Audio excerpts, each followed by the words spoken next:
What's up, everybody? It's your girl Shania. Welcome back to my channel, Beauty for Ashes. Today we're going to be talking about the climate that we're in. Okay, in 2020, we have been through some of everything. Every month there's something, right?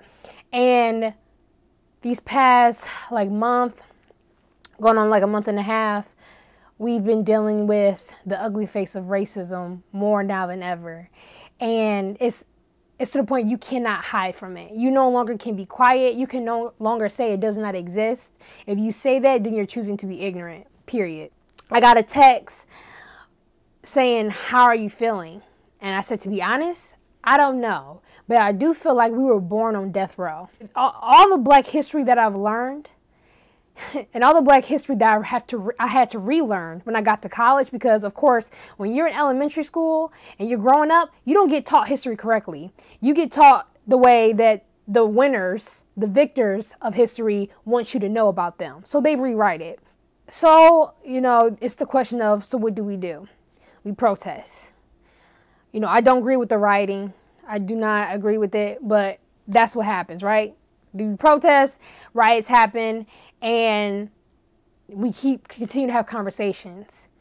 We team up with allies, right? I remember telling my one friend, she's white, and she was saying, what am I allowed to say something? How do I help? And I said, yes, you're allowed to speak, especially on our behalf, because guess what? Your voice will be heard before ours. Your voice will be heard before my voice is heard. That's the unfortunate truth. So use your voice to help us. But in myself as a creative, I was thinking how do I then bring awareness? Creatively, artistically, how do I speak up? And battling with that, I got a call because they rioted in the city that I live at, and so the whole downtown area was busted up, windows gone, all that stuff, and so they boarded it up. Well, organizations got together and said, hey, we're going to paint on these boarded up windows. We're going to find Black artists and have them paint messaging, whatever they want to say for this cause, for this movement. We're going to have them paint this. Do you want to document it? And I was like, yes, this is literally what I needed right here. And this was also therapeutic for me.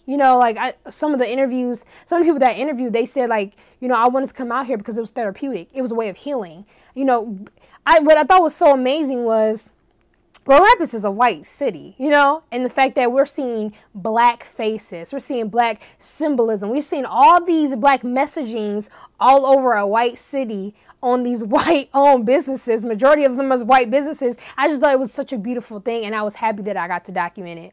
So, with that being said, I have finished the video, and I'm going to air it right here on my channel. I hope you guys really like it. It really has been literally one of my favorite projects this year that I've gotten to do. I keep telling people our lives are not a trend, period.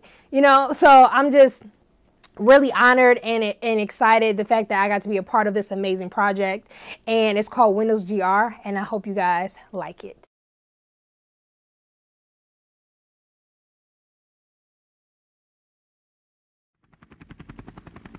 Good afternoon. We're coming on the air now with breaking news in the killing of George Floyd. Across 4 continents today, tens of thousands took to the streets honoring George Floyd and protesting racism. What do you want? Justice! When do you want it? Now! What do you want? Justice! When do you want it? Now!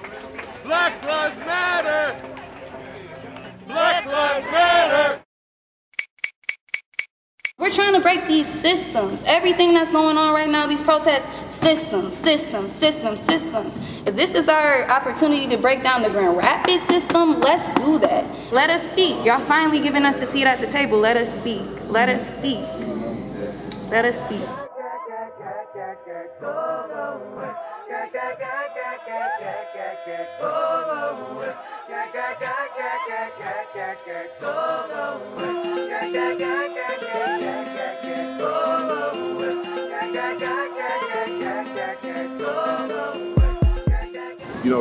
We've been trying to have this conversation with our white brothers and sisters in Grand Rapids for a long time. But even if we look at it in a bigger context, worldwide, we've been trying to have this conversation. My painting is about the expression of the emotions and the feelings of all the people that have experienced such a drastic change. And I feel like if it's not noticed, if it's not expressed enough, then people are going to forget how emotional it was. And I'm just trying to portray something that's just significant. Is unlearning some of the things that we were taught about ourselves that aren't true about ourselves, re-educating our Black community to what it means to be Black, how to support other people of all colors. My intention is to bring the colorful side of the situation. Create a platform, I hope, to have a conversation about how we're going to address some issue that we're facing in our community.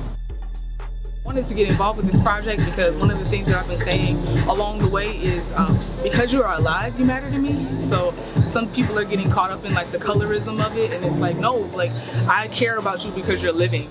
My message is just definitely to continue to be heard. I feel like I love how our community is coming together and shaking the world up, so that's the message behind my piece.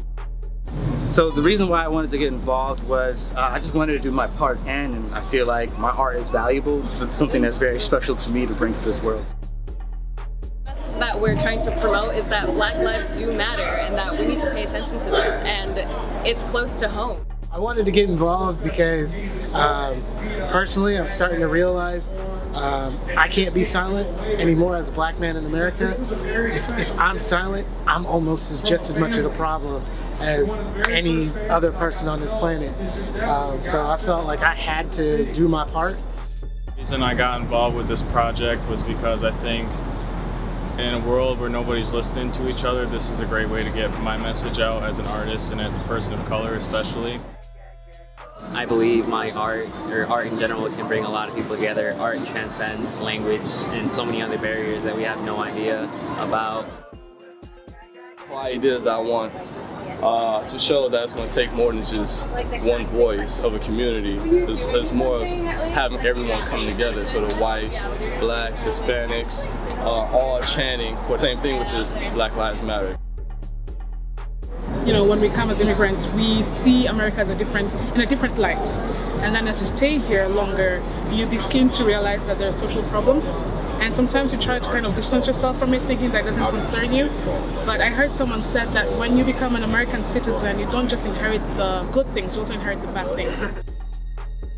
Big point that I wanted to draw attention to is I'm trying to use like loteria cards to like maybe gather the Hispanic and Latino attention to also be a part of the Black Lives Matter movement, because we need to be supporting as much as possible. I wanted to write I Can't Breathe. It seems like a very profound call for help. Our Black community needs help, and nobody's listening.